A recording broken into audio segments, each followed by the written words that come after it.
Assalamualaikum warahmatullahi wabarakatuh. Bertemu kembali dengan kami dulu pembelajar.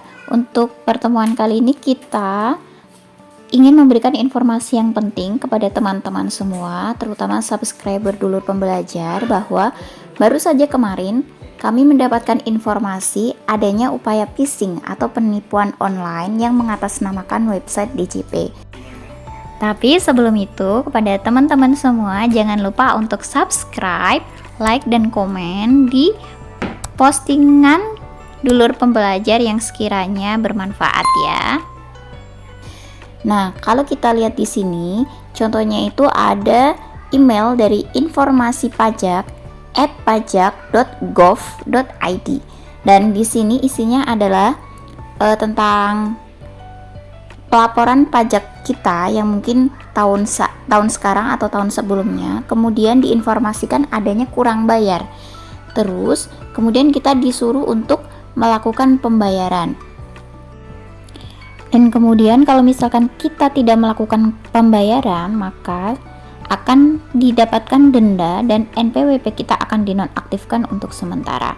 Nah, ini walaupun di situ ada TTD-nya, Direktorat Jenderal Pajak, tapi ternyata kemarin kita mendapat info bahwa ini murni penipuan online atau phishing, gitu ya.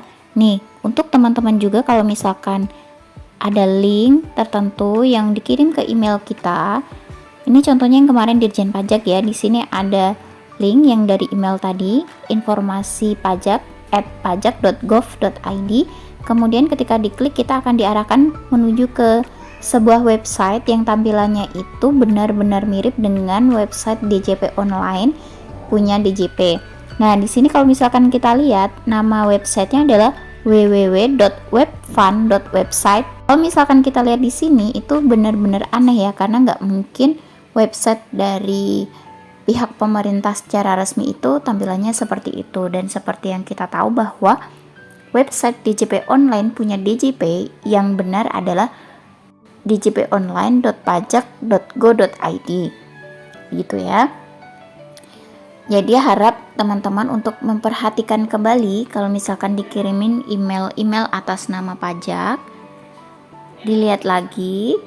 Kalau misalkan kita udah klik dan linknya mengarahkan kita ke website yang aneh-aneh, mohon untuk tidak login di situ.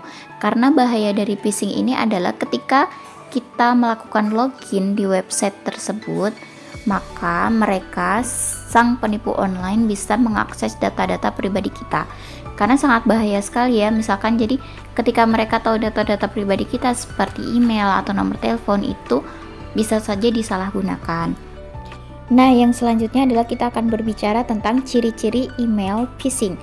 Nah, ciri-cirinya itu seperti apa sih? Ini kita dapatkan ya dari website Klik Pajak. Ciri-ciri yang pertama yang mungkin bisa kita perhatikan adalah ada kata-kata verifikasi akun Anda.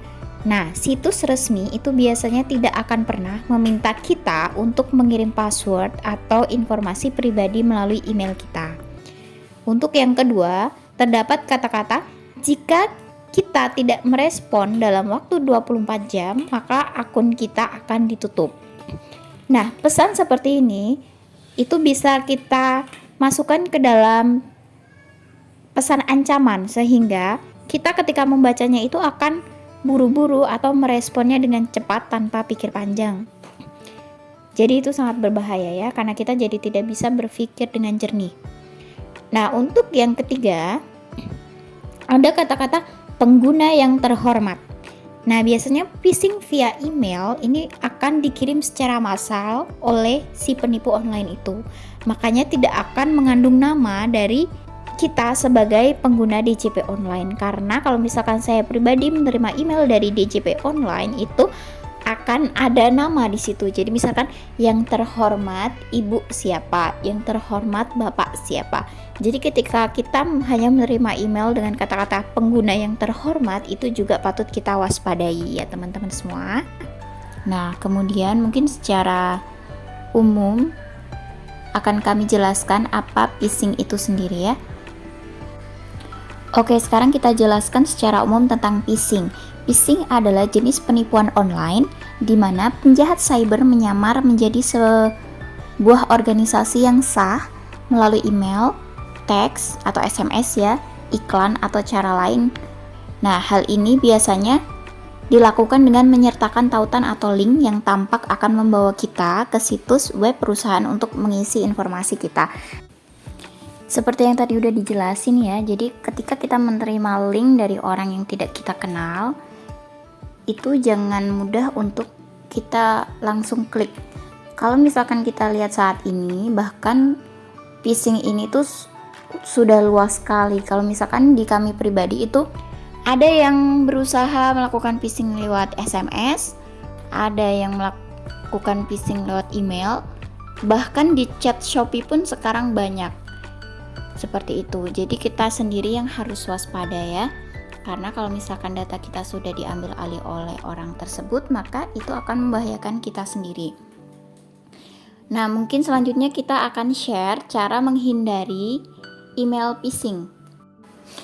Nah, berikut cara menghindari email phishing versi kami.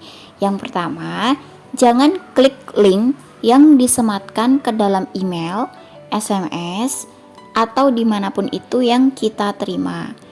Jika kita sudah terlanjur klik link tersebut, maka kita jangan melakukan login ya teman-teman. Nah, cara yang kedua adalah menggunakan ekstensi pemfilteran browser. Jadi ada ekstensi browser yang dapat menilai hasil mesin pencari berdasarkan karakteristik atau perilaku yang mencurigakan. Cara ini dapat membantu dan mencegah kita untuk menuju ke situs berbahaya tersebut. Nah, cara kerjanya gimana? Cara kerjanya adalah ketika kita akan membuka sebuah website yang bisa kita bilang fake website yang mungkin sangat mirip dengan website aslinya, maka browser tersebut akan memberikan kita warning. Apakah kita yakin akan melanjutkan login ke website tersebut, seperti itu. Nah, saat itulah kita bisa melihat lagi, ketika ada warning itu kita melihat lagi website yang akan kita kunjungi itu sudah benar atau belum, atau kalau misalkan terasa aneh maka jangan lanjutkan. Cara yang ketiga yaitu adalah ketika kita membuka situs DJP online, pastikan situs itu selalu dalam mode keamanan. Nah, mode keamanan seperti apa sih maksudnya? Maksudnya adalah ketika kita berkunjung ke website DJP online, maka ada huruf S pada alamat URL-nya, yaitu https://2. Nah, seperti itu ya. Kemudian cara yang keempat yaitu apabila kita menggunakan perangkat komputer milik publik, contohnya di warnet ya, pastikan bahwa browser yang kita akses tidak mengaktifkan penyimpanan password secara otomatis. Karena apabila fitur ini aktif, maka password yang kita ketik secara otomatis akan tersimpan di komputer tersebut. Jadi harus hati-hati ya untuk tidak sembarang save password di perangkat yang kita gunakan. Cara yang terakhir yaitu ketika kita menggunakan komputer pribadi, pastikan jika komputer kita itu terbebas dari malware ataupun virus-virus yang lainnya. Nah, mungkin seperti itu aja tips dan trik dari kami untuk teman-teman menghindari phishing yang diterima ya. Semoga teman-teman semua, terutama subscriber dari Dulur Pembelajar, selalu dilindungi ya, baik dalam berkegiatan secara nyata maupun berkegiatan di dunia maya. Sampai berjumpa kembali dengan kami. Wassalamualaikum warahmatullahi wabarakatuh.